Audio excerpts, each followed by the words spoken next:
Halo semuanya, selamat datang di talk show Ruang Keyakinan, tempat di mana kita membuka dialog tentang berbagai agama dan kepercayaan yang ada di Indonesia. Perkenalkan, nama saya Rifan Diagung sebagai host selama talk show berlangsung, dan ada partner saya yaitu Halo, perkenalkan aku Marcel Anggraini. yang akan membantu menjelaskan seputar agama Konghucu yang di mana agama ini mungkin tidak selalu menjadi sorotan utama dalam perbincangan publik. Tetapi sesungguhnya ajaran-ajaran Konghucu sudah hidup berdampingan dengan budaya kita yaitu budaya Indonesia selama ratusan bahkan ribuan tahun. Halo Cela, selamat datang. Halo Agung, terima kasih sudah diundang di dalam talk show Ruang Keyakinan ini. Senang sekali bisa bergabung di sini. Oke, dalam berapa menit ke depan, teman-teman akan mendengarkan sharing dari Kacela melalui pertanyaan yang akan aku sampaikan. Nah, ada beberapa pertanyaan yang akan kuberikan kepada Kacela dan Kacela akan menanggapinya. Nah, untuk pertanyaan yang pertama nih, bisa dijelaskan secara singkat apa itu agama Konghucu dan apa ini hanya filsafat atau emang benar-benar sebuah agama sih, Kak? Baik, terima kasih pertanyaannya Agung ya, pertanyaan yang sangat bagus.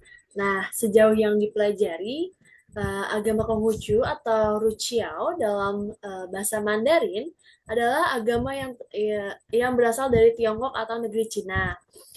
Didasarkan pada ajaran Kongzi atau Konfusius yang hidup sekitar abad ke-6 sebelum Masehi. Memang awalnya ajaran Konghucu ini dikenal sebagai sistem etika dan filsafat. Tetapi seiring berjalannya waktu, agama Konghucu berkembang menjadi agama yang lengkap dengan sistem ibadah, kitab suci, hingga upacara keagamaan.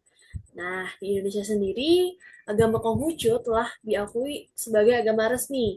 Nah, ajaran ini juga menekankan pada moralitas, etika, tata krama, dan harmoni sosial. Oke, untuk yang selanjutnya, apa saja ajaran utama dalam agama Konghucu?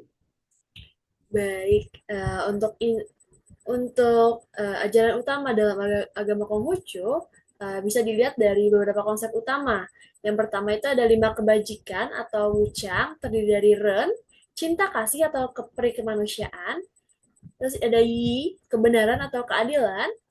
Li, kesopanan atau tata krama. Zi, kebijaksanaan. Dan sin, integritas atau kepercayaan.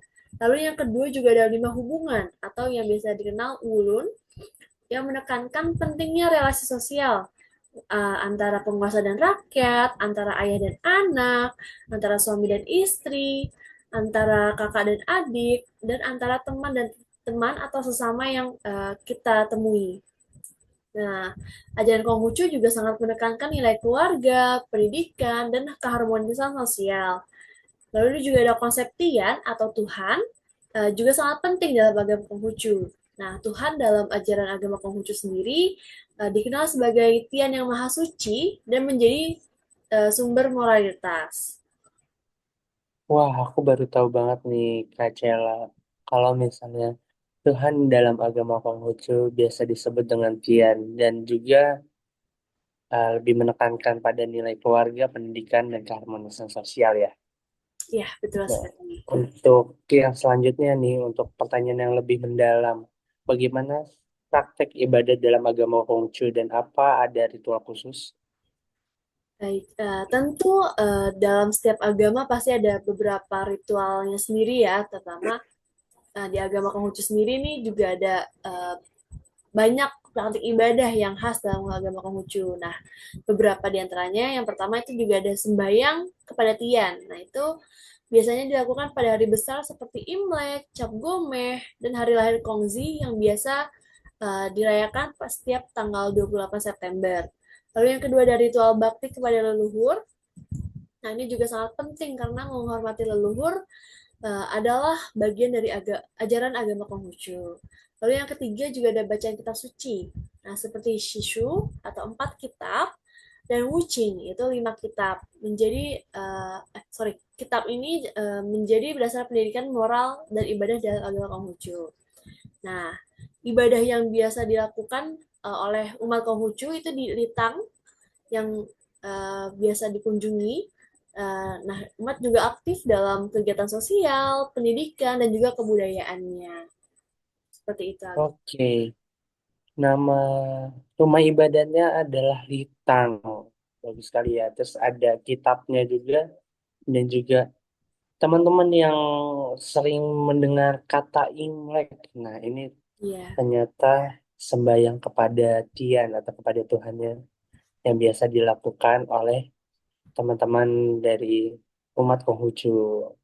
Nah, untuk selanjutnya nih, bagaimana sih posisi agama Konghucu di Indonesia? Apakah masa masih masa-masa sulit atau gimana sih Kak dalam masa sekarang ini?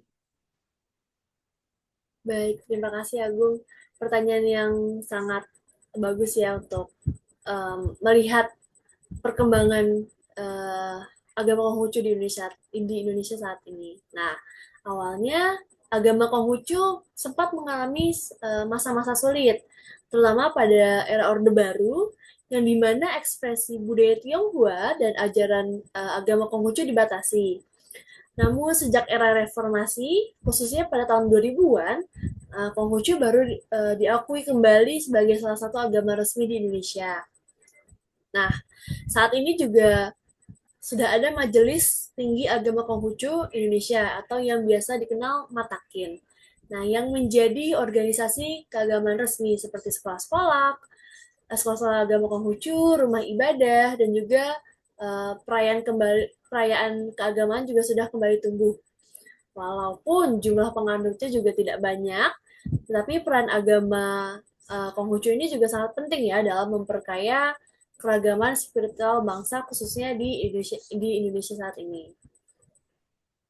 Wah, keren banget. Udah ada organisasi resminya. Terus habis itu di sekolah-sekolah juga udah ada rumah ibadah, perayaan keagamaan yang juga sudah mulai tumbuh.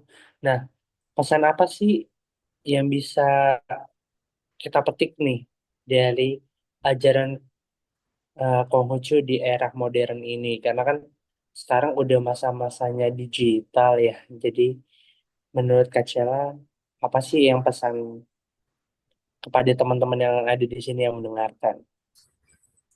Baik, Agung, terima kasih untuk pertanyaannya.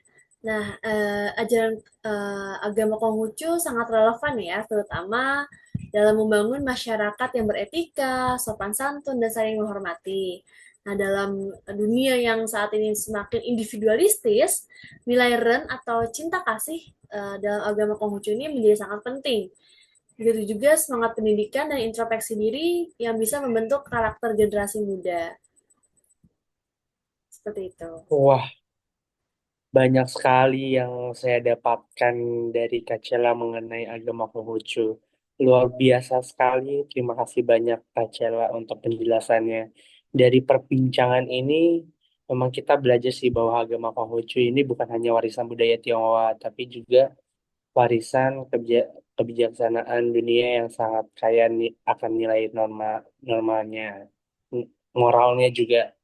Terus habis itu, sebelum kita mengakhiri, mungkin ada baiknya kita foto bersama dulu ya, Kak. Oke. Oke. Ya. Kita foto teman-teman yang ada di sini juga. Jangan lupa untuk meng-on-kan kameranya dan kita foto bersama. Kita foto bersama. Satu, dua, tiga. Saya lagi. Satu, dua, tiga. Oke. Terima kasih Kak Cela. Untuk para pendengar yang ada di sini dan teman-teman semua yang ada di dalam Zoom meeting ini, semoga talk show ini memberikan wawasan baru yang memperkuat semangat toleransi antar umat beragama. Nah, untuk membahas agama Konghucu di episode ini sudah berakhir. Sampai jumpa di episode berikutnya. Jangan lupa juga teman-teman memfollow akun Instagram atau YouTube dari Ruang Keyakinan. Jangan lupa dipencet tombol subscribe-nya agar teman-teman juga bisa melihat atau teman-teman bisa ikut nih dalam Zoom meeting ini ya, tapi melalui media YouTube atau yang lainnya. Oke, sampai jumpa di episode Ruang Keyakinan berikutnya. Salam toleransi. Salam umat beragama. Terima Terima kasih, kasih. Kak Cela. Terima kasih Agung dan teman-teman semua.